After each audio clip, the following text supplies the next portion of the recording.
Bienvenidos a la tercera sección de nuestro estudio sobre los 144,000. En la última sección, que fue muy corta, que tuvimos que interrumpirla por causa de la corriente eléctrica que nos falló, es que está haciendo mucho viento aquí, parece que está afectando algunas partes allá afuera. Esperamos que podamos continuar sin interrupción. Decíamos que esta expresión, ¿cuál expresión? Arras, arras. Esta expresión puede parecer un tanto abstracta y se puede explicar como una referencia a todo lo que Dios nos ha prometido en cuanto a la salvación. Sin embargo, debemos recordar que en el Antiguo Testamento la herencia del pueblo de Dios era la tierra prometida. Muy pronto vino a ser representativo de todas las promesas escatológicas. ¿Entendemos escatológicas? Finales. ¿Ok? Escatológico es final. Muy pronto vino a ser representativo de todas las promesas escatológicas de Dios para su pueblo. La plena y total redención. Podemos ver esto en textos como en Colosenses 3:24. Miren, por ejemplo, Colosenses 3:24. Sabiendo que del Señor recibiréis la recompensa de la herencia, porque a Cristo el Señor servís. Nos habla de una recompensa que tendremos como la totalidad de esa herencia prometida. En Efesios 1:18, Efesios, el mismo capítulo 1 y el versículo 18, dice, alumbrando los ojos de vuestro entendimiento, para que sepáis cuál es la esperanza a que Él os ha llamado y cuál es la riqueza de la gloria de su herencia en los santos. Entonces, hay promesas que disfrutamos de Dios actualmente, pero hay una promesa escatológica final que es donde se recibe la herencia gloriosa, ya cuando se ha acabado la guerra contra el pecado. Y en el capítulo 5 del mismo Efesios y el versículo 5, dice, porque sabéis esto, que ningún fornicario o inmundo o avaro que es idólatra tiene herencia en el reino de Cristo y de Dios. Está hablando del reino de gloria, porque están los dos reinos, el reino de la gracia, que es en el que estamos, que es en el que recibimos las arras, y el reino de la gloria, que es hacia el que vamos, donde concluye la redención del cristiano. ¿Ok? En Mateo 5:5, vamos a leerlo. Mateo 5:5. Pienso que no tiene sentido mencionar un texto sin que lo veamos. A veces por razón de tiempo hacemos eso y no es bueno. Si mencionamos un texto es bueno que lo veamos. Mateo 5:5. Bienaventurados los mansos, porque ellos recibirán la tierra por heredad. ¿Ok? Estamos hablando entonces de una herencia futura. Se menciona aquí la tierra como parte de la herencia de los cristianos. Y a la luz de Efesios 1:10, Efesios, el capítulo 1 y el versículo 10, leemos así. Vamos a leer el 9 para captarlo mejor. Dándonos a conocer el misterio de la voluntad según su beneplácito, el cual se había propuesto en sí mismo, de reunir todas las cosas en Cristo, en la dispensación del cumplimiento de los tiempos, así las que están en los cielos como las que están en la tierra. Habla de un momento en que se va a cumplir todo el plan de redención en Cristo. Entonces, a la luz de este texto, entendemos que en la reconciliación de la creación bajo el señorío de Jesús, se incluye la tierra como parte de la herencia de los hijos de Dios. Las arras que recibimos entonces es un anticipo de la tierra nueva que recibiremos. Es un, ¿qué decíamos? Pago inicial. Había otra palabra que usaron ahí. Una prima. ¿Ok? Una prima, un enganche. Lo mismo leemos en Romanos 8, 18 al 27. Ese sí, léanlo ustedes, porque son bastantes textos, pero reafirma lo que estamos hablando. Romanos 8, 18 al 27. Nuestra herencia incluye entonces lo espiritual y lo material. El nuevo cielo y la nueva tierra, en las cuales mora la justicia. Podríamos decir con cierta seguridad que el primer sello es el recibimiento de lo espiritual. Y el segundo sello es cuando a partir de eso están a punto los redimidos de recibir en su herencia también no solo lo espiritual, sino lo material. ¿Ok?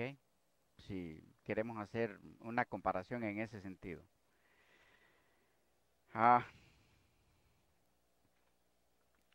Avanzando un poco en esto, debemos recalcar que en el Nuevo Testamento, San Pablo habla 3 veces de estas arras. ¿Recuerdan los textos? Efesios 1, 13 y 14, 2 Corintios 1, 22 y 5, 5. Esos textos deben aprendérselos de memoria porque son claves en el entendimiento de este tema. El apóstol entonces recuerda la fidelidad de Dios en cumplir todas sus promesas. Esas son sus arras, las arras que Dios nos da. Es un compromiso de su fidelidad en cumplir todas las promesas. Y luego añade que en prueba de que cumplirá su promesa, nos ha dado el Espíritu a manera de arras. ¿Ya? Él es el anticipo entonces. El Espíritu Santo es la garantía de que el creyente tiene la salvación, de que ya posee la herencia de Dios. Ya la posee. Ya posee sus dones, posee sus carismas, todas las bendiciones que Dios prometió junto con su Espíritu. Las arras son la evidencia de que esta herencia empieza a dar frutos. ¿Cómo sabe el cristiano que ha recibido las arras del Espíritu? Por los frutos del Espíritu.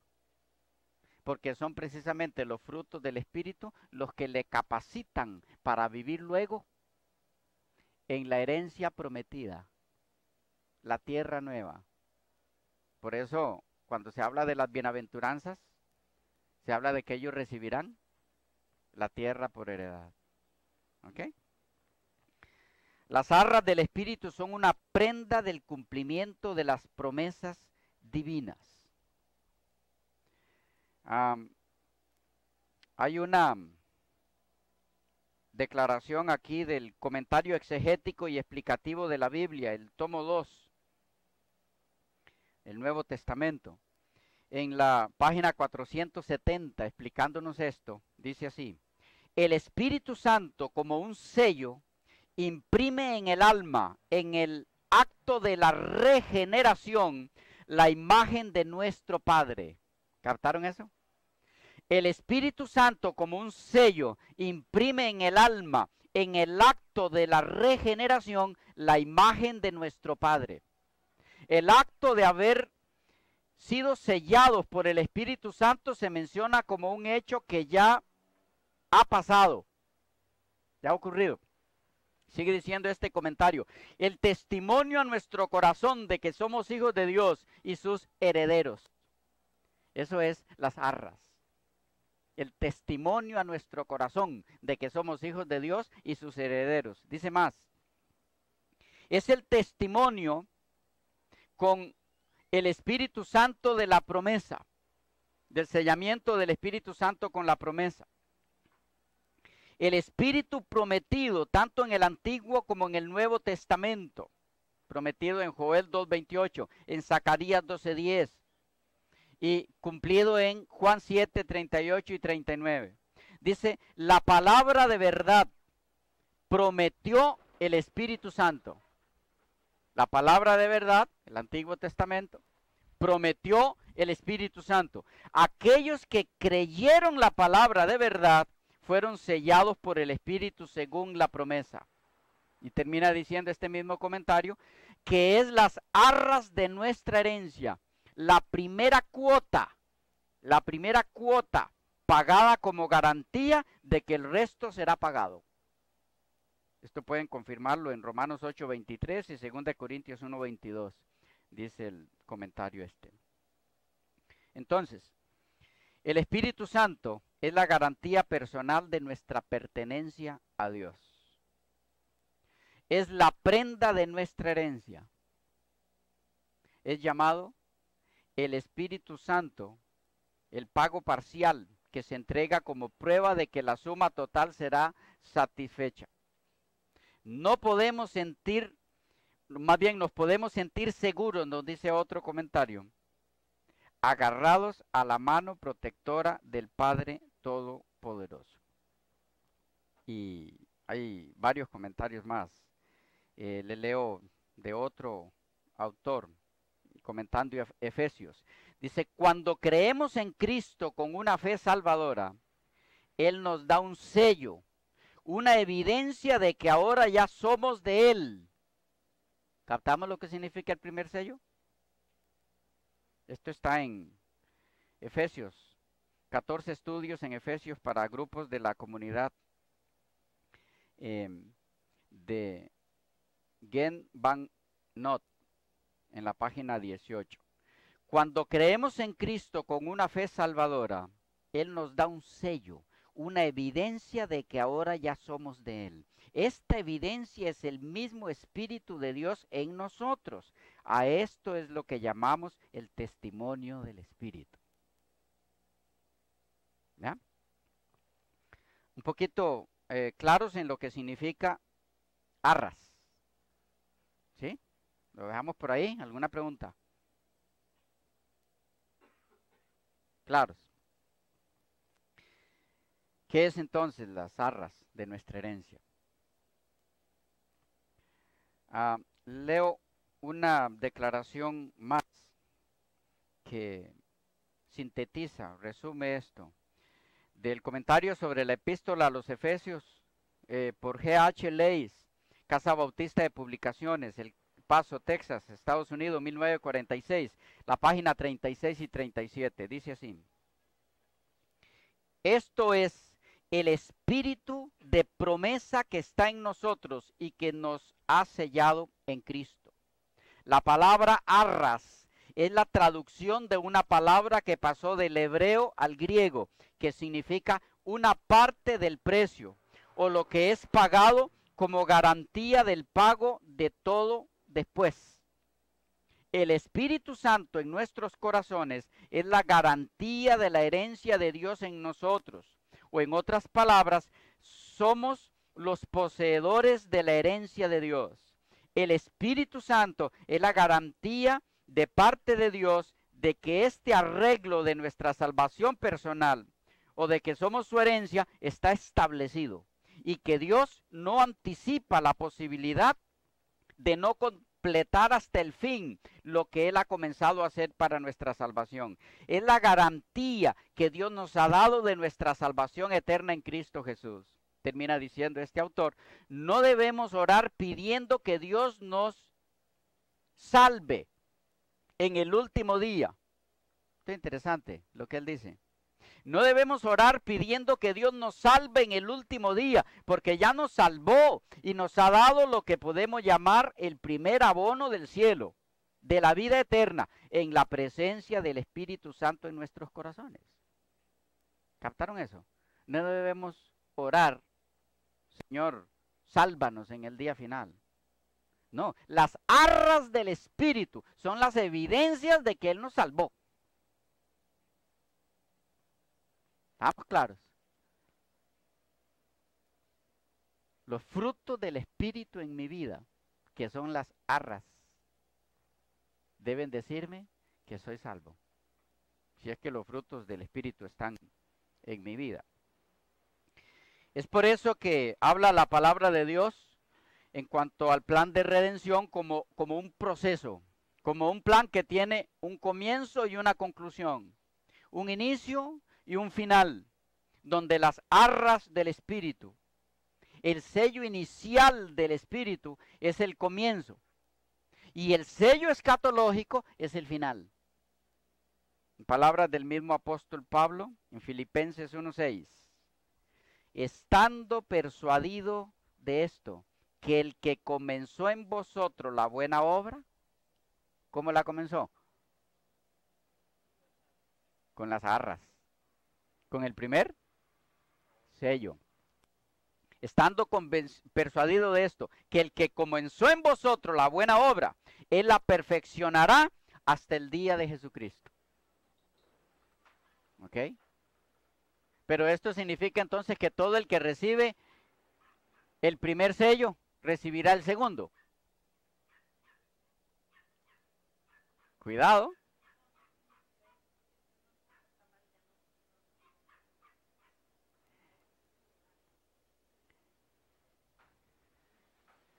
¿Ok? No está diciendo eso el texto. Porque para que los que reciben el primer sello reciban también el segundo, el escatológico, tendrían que estar vivos. Pues no podría haber muerto Pablo, ni Esteban, ni ninguno de ellos. Tendrían que continuar vivos. Porque a los que se les da el segundo sello, ¿cómo están? Vivos. Y si se dice a los ángeles que retengan los vientos, que no soplen hasta que se los selle, no se está hablando de muertos. ¿Para qué va a sellarse a muertos? Tienen que estar vivos, captamos eso. Entonces no significa que el que recibió el primer sello obligatoriamente recibirá el segundo, pero sí recibirá la herencia que recibirán los que reciban el segundo sello. Es otra cosa. Ok. Como leímos también en 2 Corintios 5:5, vamos a pasar ese. Noten que en los tres textos claves sobre las arras, ¿cuáles eran? 2 Corintios 1:22, 2 Corintios 5:5 y Efesios 4:30. En los tres, en 1:22 de 2 Corintios dice, nos ha sellado. En 2 Corintios 5:5 nos ha sellado. En Efesios 4:30, en el cual fuisteis sellados. Quiero enfatizar esto porque es importante. Es un sello en el pasado. Por supuesto que también se da en el presente en aquellos que lo reciben actualmente. Pero para mañana, ya los que lo recibieron hoy, ya es para ser un sello pasado. ¿Ok? Con el que inician la vida cristiana. Este sello ha sido puesto sobre todo aquel que haya hecho de Jesús su Señor. No es un sello para esperar a futuro, pues quien no lo tenga actualmente no pertenece al Señor. O como lo expresara el comentario bíblico adventista, comentando el término arras de Efesios 1:14, dice así, comentario bíblico adventista, tomo 6 en la página 1000.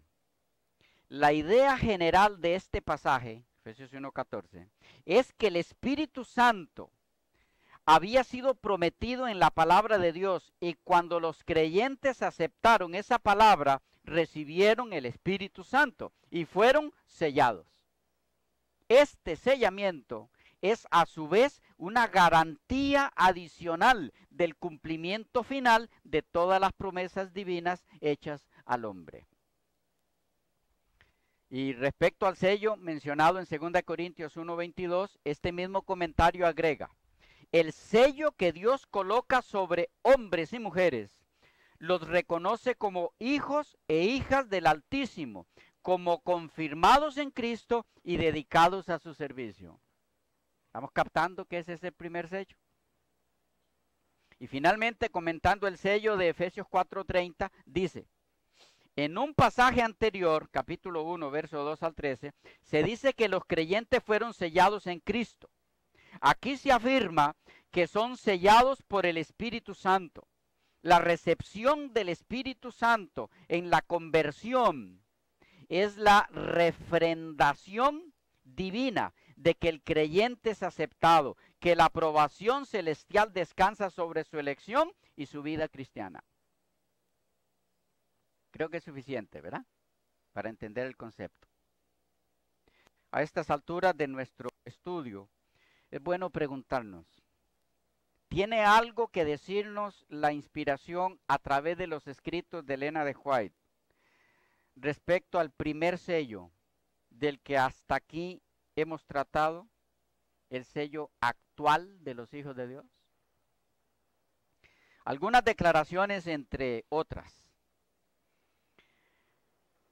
Leo primeros escritos, publicaciones interamericanas, Pacific Press, Estados Unidos, séptima edición, 1979, la página 43. Estoy dando todos estos datos porque a algunos se les ha complicado ahora con tantas ediciones que hay de los mismos libros. Y entonces buscan la página y algunos me han mandado a escribir allí por el correo que no le calza y es que están leyendo otra edición. Entonces, por eso estoy dando todos los datos de cuál edición lo estoy tomando yo para que les sea más fácil. Repito, primeros escritos, publicaciones interamericanas y Pacific Press, Estados Unidos, séptima edición, 1979, página 43. Dice ahí: en este tiempo de sellamiento. ¿Cuándo? ¿En qué términos está hablando? Presente. Presente. En este tiempo de sellamiento, Satanás está valiéndose de todo artificio para desviar de la verdad presente el pensamiento del pueblo de Dios y para hacerlo vacilar. Entonces, ¿hay un sellamiento? Presente. El mismo libro, página 43. Vi que Satanás obraba así, está hablando de su engaño a través del mesmerismo del enemigo. Vi que Satanás obraba así para enajenar, engañar y desviar a los hijos de Dios precisamente ahora, en el tiempo del sellamiento. Entonces, ella está hablando de un sellamiento presente. ¿Cuál es ese? ¿Ah? El de Efesios y Corintios. El sellamiento de las arras del Espíritu. El mismo libro, página 89, 88 y 89. Vi una compañía pequeña que viajaba por una senda angosta. Todos parecían estar firmemente unidos, vinculados por la verdad, en agrupaciones o compañías. Dijo el ángel: el tercer ángel está atándolos o sellándolos en gavillas para el granero celestial. Esto es importante, muy importante. A esa compañía que ella mira viajar, dice que dijo el ángel de esa compañía: el tercer ángel está atándolos o sellándolos en gavillas para el granero celestial. ¿Qué está diciendo? El tercer ángel está recogiéndolos, ¿ok? sellándolos. ¿Desde cuándo está el tercer ángel?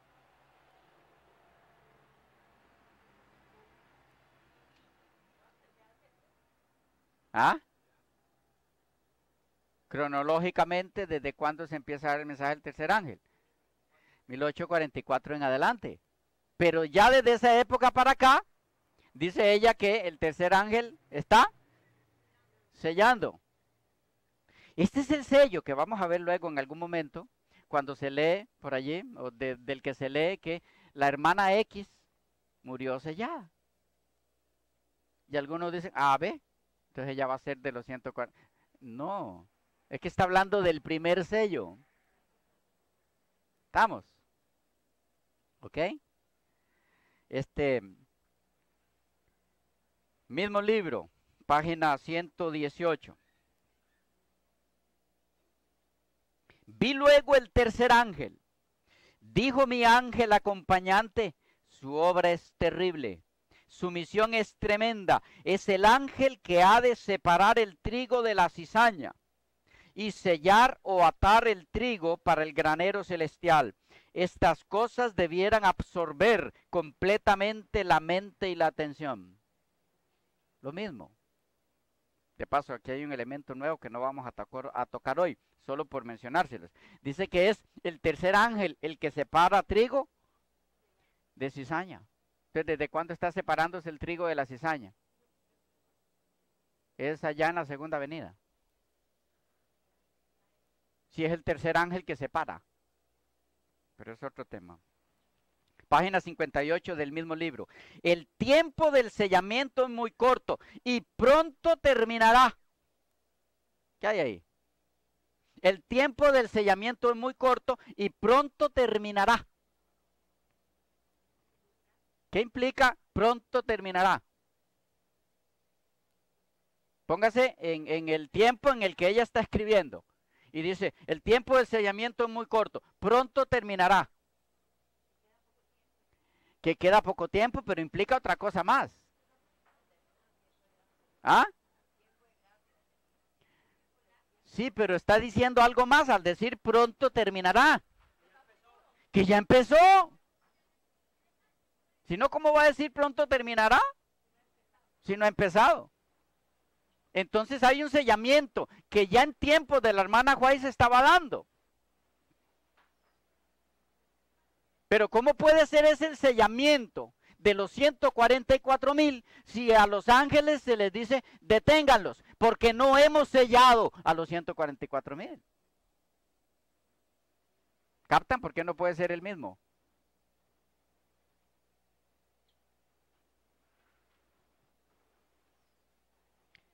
El tiempo del sellamiento es muy corto y pronto terminará. Ahora dice, mientras los 4 ángeles están deteniendo los 4 vientos, es el momento en que debemos asegurar nuestra vocación y elección.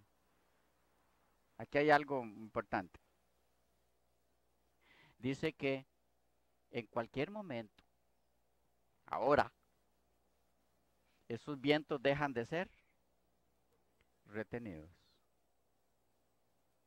No han dejado de serlo.